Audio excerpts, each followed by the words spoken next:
My dad is Philip, he's right there, he's pastor in Stratford. My mom's Elizabeth, she's teaching in Marshfield nearby, kindergarten. My sister Christine is here, she is working as a CNA in Marshfield. I have two other siblings, because I mentioned I'm the youngest of four, who can't be here because they're far away.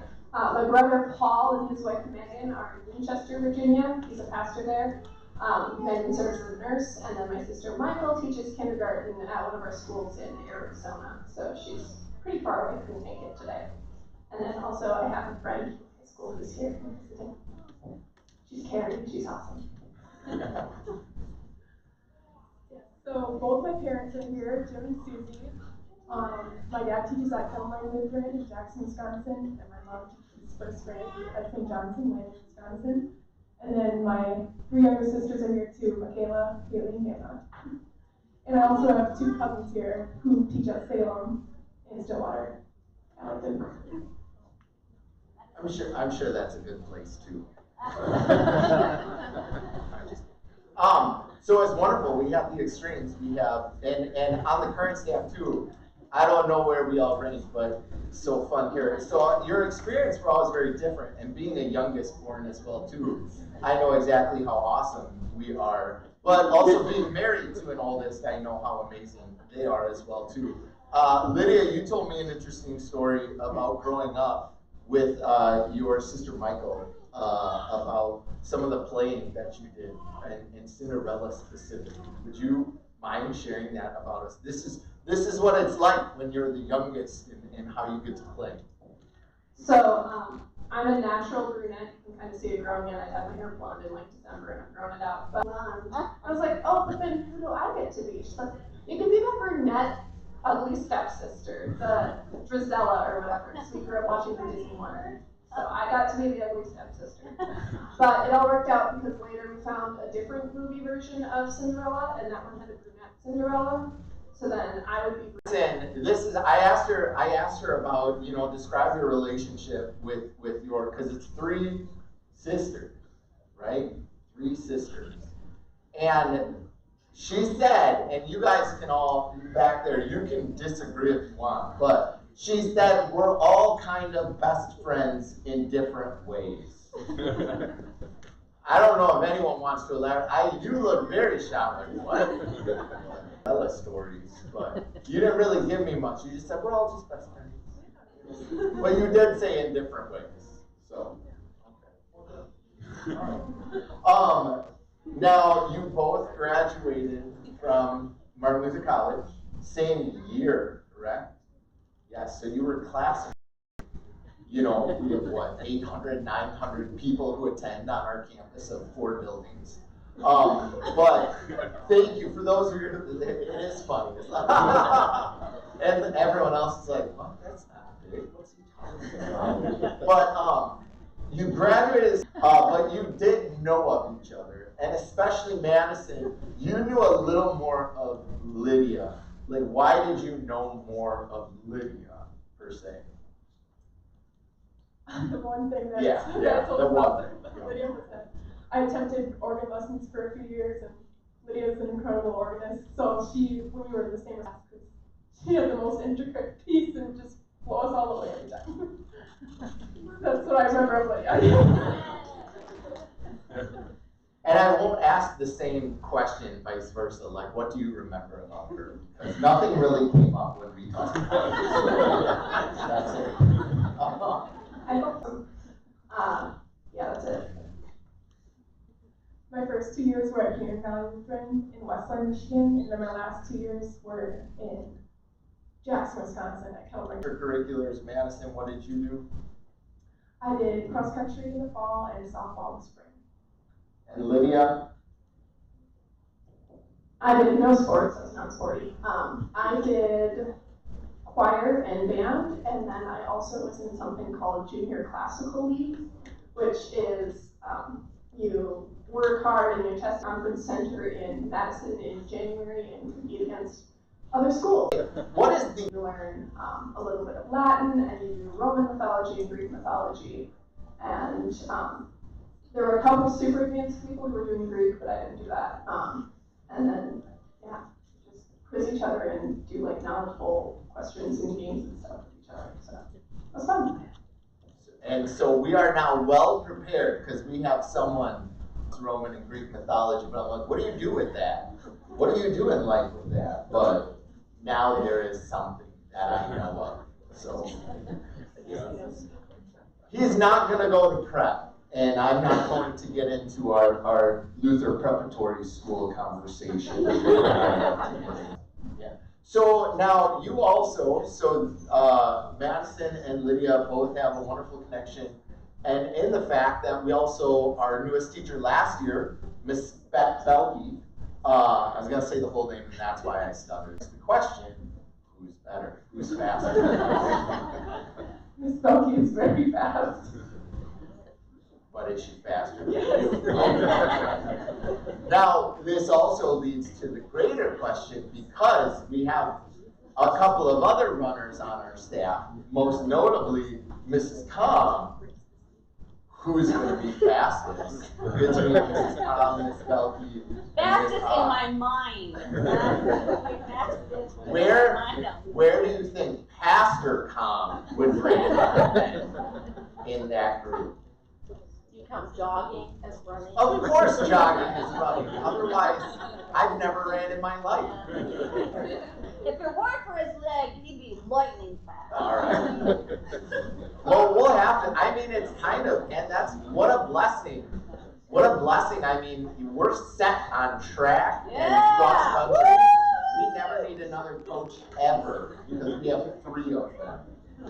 Which I still, to this day, I'm like, how do you coach cross country? You run! Yes, and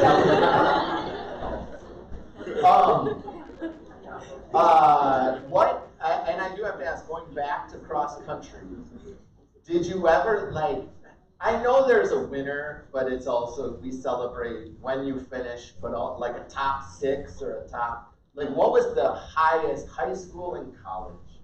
What was that? Because we learned that you took first in the junior class. Multiple times. What is the top finish cross country? What was it? The time, so the top 7 runners, your times count for your team. You gotta pick before the race even starts whose time is gonna count. The races where my time is gonna count for the highlights. So that was it when it counted. Yeah. Those were those good races. Nice, excellent. And so now you both are adults, and as adults you find places to live in Madison. It was kind of really nice, finding a place to live. So you got the call to Crown, you accepted, and then you go through all the adult things of where am I? That's awesome. And now, how long have you had Katarina? I have had her for, how long ago was 2018? I got her in 2018. 5 years. 5 years ago, thank you. She does teach math. Just one class. I previously taught kindergarten, so please, I was learning 2 and 3, that's 2 and 3, 5. I'm gonna teach higher level math now, that'll be fun. But yeah, I had her for 5 years. My sister Michael graduated MLC in 2018, and she had a cat that she took with her. And my birthday is the end of June, so it's when everyone in the call ministry is moving to their new calls. So she left 2 days before my birthday, and she left off in Arizona having the time of her life. And so I woke up on my birthday, and Dad was like, we're gonna walk to the barn across the street and get you a cat. So we walked to the barn across the street and found a 4-month-old kitten, Katarina, and she's awesome. Well, now I have several other questions on that story. You woke up and were like, we're going to go to this barn across our street. We're just going to grab one of the cats that we know lives there. Is that essentially it? Or was there more of a formal arrangement with the barn owner? Okay, all right, good. Michael, my sister, had worked at that barn for a couple summers, so we were familiar with her, and that's actually where she got her cat too. But her cat finding story is different than mine. And she's not here, so we don't care about her cat. But also now then too, so you had the cat while you're in college.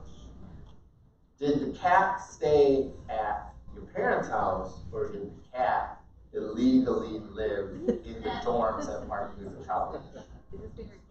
It is being recorded, but what is Martin Luther College going to do about it? Nothing. Yeah. Yeah.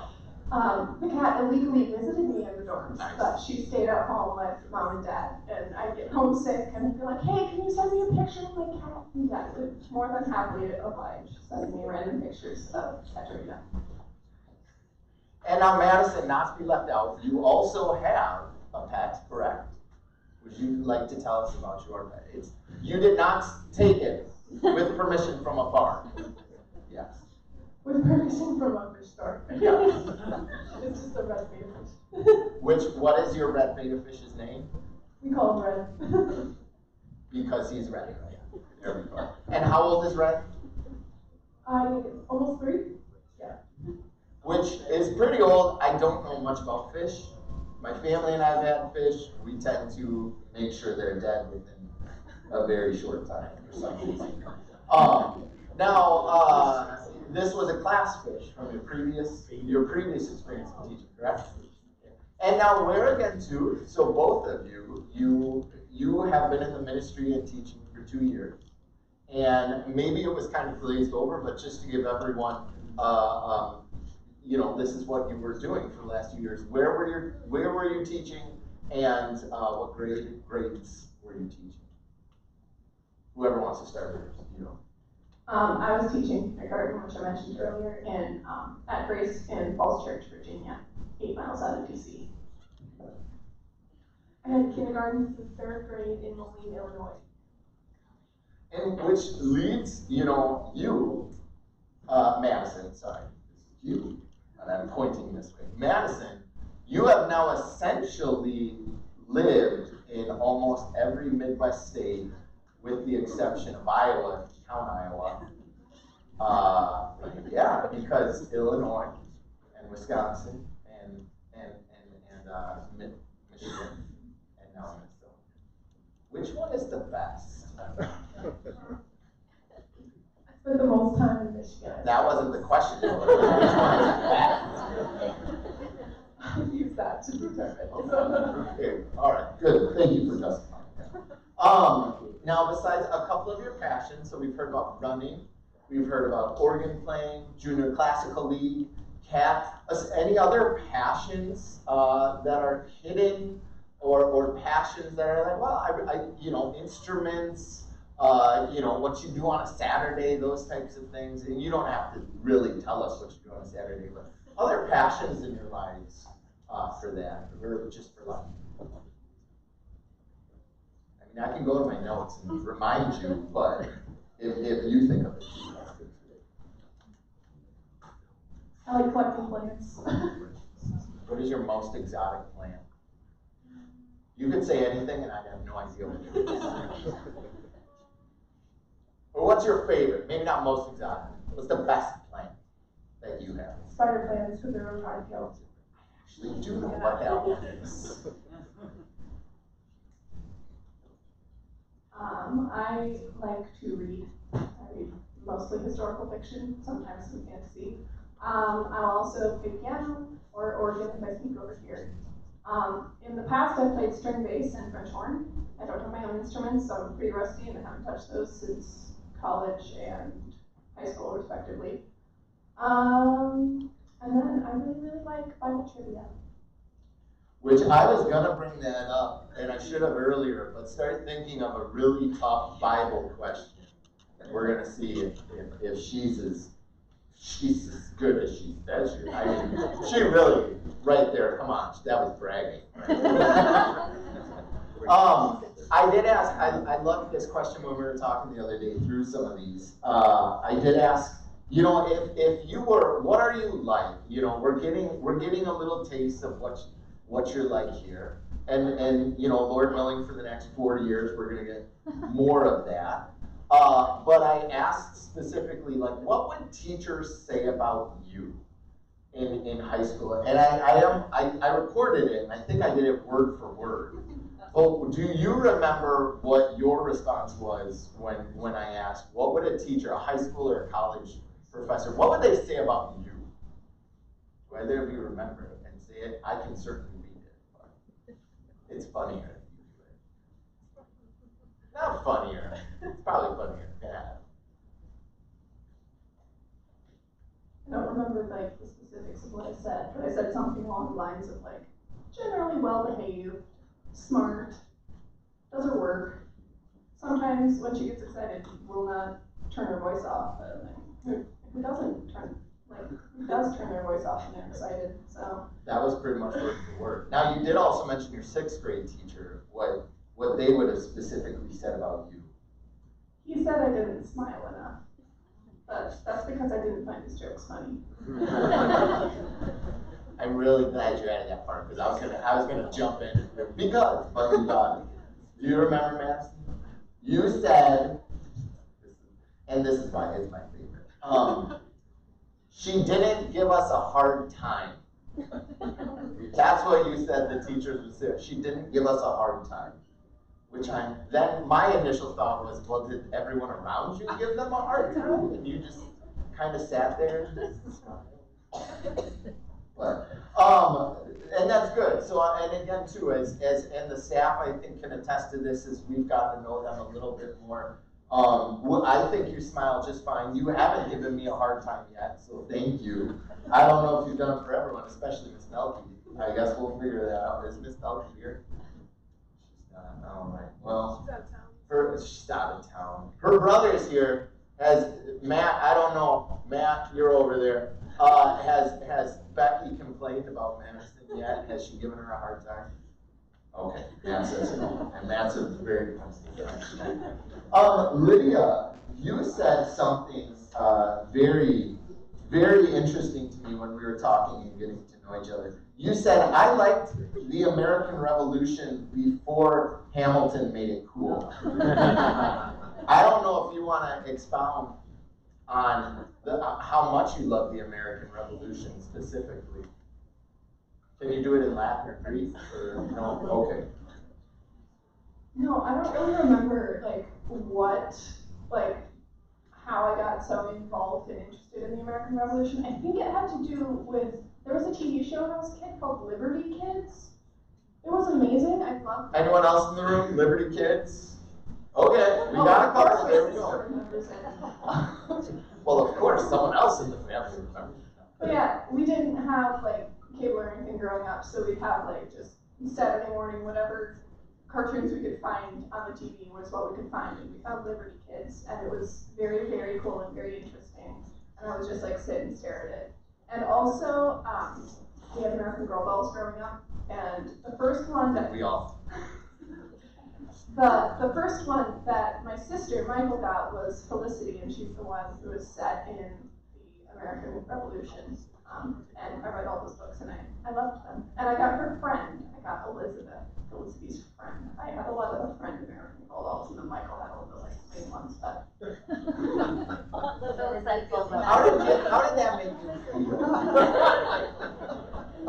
don't have to. You don't.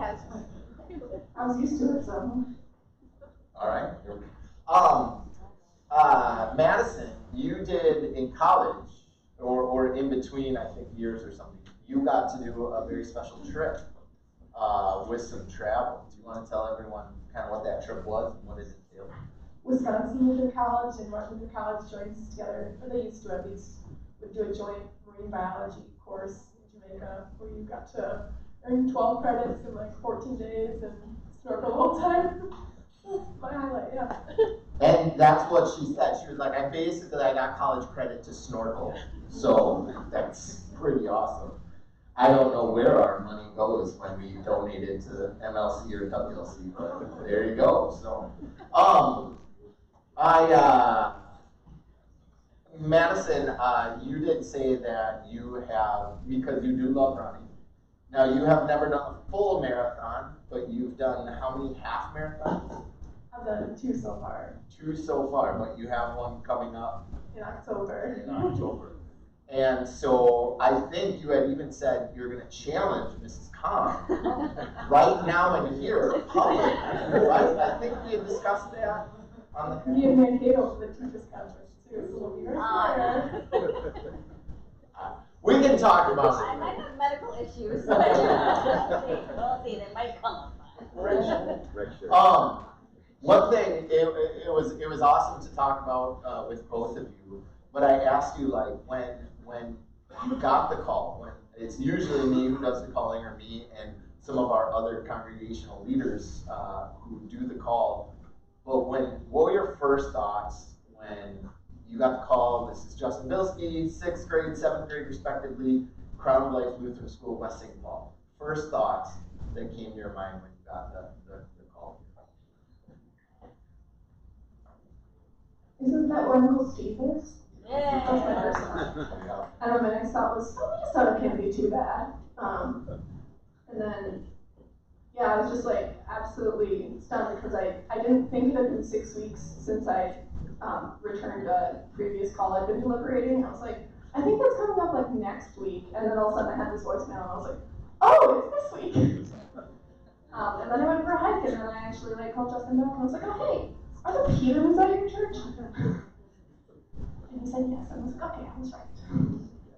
Which, nothing nefarious in all of that. It's all kosher, Holy Spirit approved. So yeah, but yeah, that was, we have some relation in the congregation. So, and then yeah.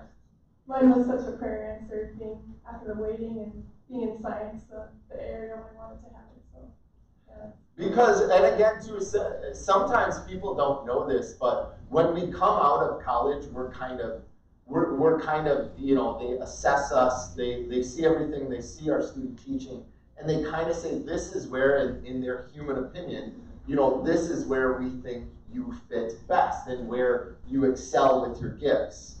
And so I think both of you were more assessed and rated for kind of middle and upper grade teaching. You're specifically a science person.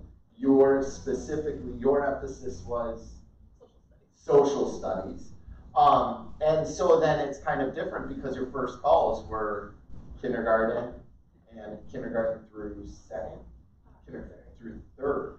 And so it's always kind of different when, you know, you're like, yeah, I'm going to teach middle grades, and you get that assignment or you get that call where it's like, oh, kindergarten. It's a big difference.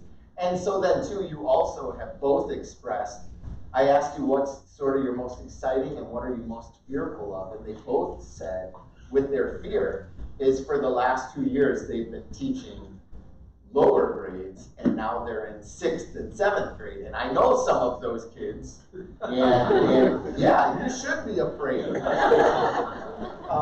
No, just wonderful, but you know, the Lord knows. He knows the timing, he knows our gifts and our talents, and what a blessing to Lydia especially, what a blessing that her call was changed after Madison accepted her call. You were called to do what here? The original call was to teach science. I can make myself teach science. I can teach myself how to do that. That'll be fine. Which is the mindset of so many teachers. Like, yeah, I think I can do that. Why not? I can teach kindergarten. I can teach science. I can teach 6th, 7th, and 8th grade science. It's just like kindergarten. Yeah. See? You know exactly. Yeah. But then, what awesome just servant attitude when Lydia was on our list. When Madison then was on our list for 6th grade after, I forget what his name was, accepted the call. Doesn't matter. It doesn't matter, exactly. But science emphasis, and so then we had talked, and just what a wonderful blessing to say, no, I will gladly switch to now teaching language arts, literature specifically, for the upper graders, and then science emphasis, getting to use that and do that. And you expressed, that was your biggest, that was your biggest positive, was I'm getting to teach exactly what, I have a passion for, which is fantastic. We'll get you into social studies someday, maybe. Mr. Mattis does a pretty good job of that. He's pretty good, so we'll see. I think that's a fantastic place for me to stop. And I'm not going to put it out there like, what questions do you guys have? You're going to have everything. Madison's family back there is going to have all these wonderful stories. Lydia's family as well, too, and I don't want to do that. But I am going to call out, did anyone think of a Bible trivia question for Lydia? Because she was very much, she's got it. I know I've got a group of students thinking over there. Maybe it's more of a personal thing after the presentation. That's okay. Oh, no, we got one. What's bigger, a denarius or a shekel? What's bigger? Do you mean physically bigger or monetarily bigger? If I studied it correctly last week, one is twice as big as the other if it were silver. Okay, so physical size? Weight. Weight, okay. You got a 50-50 shot. I've got a 50-50 shot. If I remember it right. I want to say denarius. I want to say shekel. I also wanted to say shekel. Pastor Tom, you're our Bible expert, I believe. You want to weigh in? Oh. A denarius was at least a day's wage, but I'm not exactly sure the weight of a denarius. A shekel would have a considerable weight to it. So if I were to have an educated guess, and I Went to school for it. So. I'd say a shekel weighs more. A denarius might be worth more. So we're both right. Everybody wins. Everybody wins. No, just we're very thankful, you know. And again, too, this is to get to know you a little